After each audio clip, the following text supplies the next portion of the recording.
striktong patnubay at gabay ng magulang ang kailangan. Maaaring may masisirang tema, lengguwahe, karahasan, sexual, horror o droga na hindi angkop sa mga bata. Humihingi nga na kapatawaran si Rudy kung bakit nadamay si Gabo sa kanyang mapait na kapalaran. Kung maaalala umano ni Gabo ang nangyari ilang taon na ang nakalipas ay hindi sana magiging sakripisyo ang kapalaran ni Gabo na siya ang gumagawa ng paraan para maisalba ang kanyang ama na nasa ICU ngayon. Matapos nga ang operasyon ay nagising si Rudy na nasa harapan niya na ang kanyang anak na si Gabo. Humihingi ito ng pasasalamat dahil sa ginawa nga nitong si Gabo. Kaya naman mariing tinanong itong si Rudy kung nga ba talaga ang pinasok na trabaho ni Gabo at kung bakit napalitom siya ng ganoon na lamang falafel na pera. Kaya ipinaliwanag ni Gabo na nasa maayos umano na trabaho ang kanyang pinasok. May pinagagawa kasi sa kanya at naigawa niya naman ito ng maayos. Masaya umano si Gabo na sa wakas ay kapiling niya pa rin ang kanyang ama.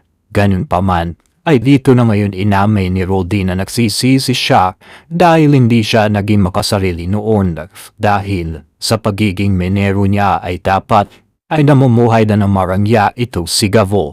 Ganun pa man ay ipaghihiganti umano ni Gabo ang nangyari sa kanila at ang pagpaslang sa kanyang ina noon sa harap niya mismo. Kaya naman magiging makabuluhan ang magiging buhay ni Gabo sa paglabas niya muli sa binangguan. Doon ay sinabi nga ni Rudy ang lahat. At hindi rin inamin ni Rudy kung ano nga ba ang tunay na pagkakakilanlan ng kanyang kasamahan noon na minero na isa na ring pulis na yon. Kaya naman magiging mapait ang magiging kapalaran na ni Samantha.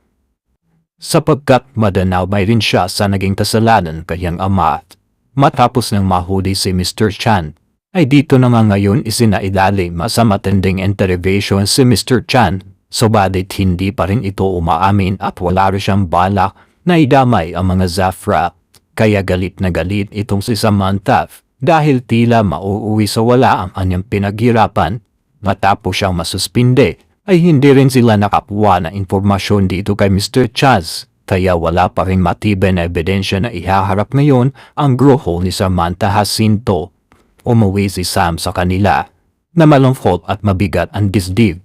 Nakarating naman kay Ricardo ang nangyari at dahil sa pamimilit nga nito si Mariano na gumawa ng paraan si Ricardo para tantanan na ang mga Zafra ay nakikiusap ngayon ito si Ricardo kay Samantha na tantanan na ang pamilya Zafra.